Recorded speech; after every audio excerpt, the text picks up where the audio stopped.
Eto na ang mga impormasyong dapat alam nyo.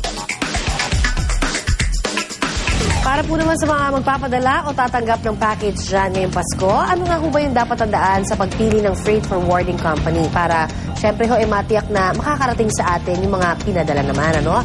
Alamin po natin yan mula sa ating kasama, ang si Rhea Santos, live mula sa Marikina. Rhea? Yes, Connie, mga kapuso, hindi maikakailang mga Pilipino lang ang mahilig magpadala ng mga balikbayan boxes sa kanilang mga kamag-anak. Pero babala lang po dahil nagkalat na rin itong mga bogus o fly-by-night forwarding companies.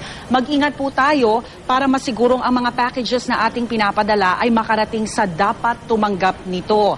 Sa mga magpapadala ng packages, dapat, ito po mga dapat tandaan ha, dapat may opisina o warehouse address ng kumpanya para alam kung saan tatawagan o hahabulin. Ang mga pinadalang package siguraduhin may online tracking ang kumpanya kung saan pwede makita online ang status ng package na ipinadala.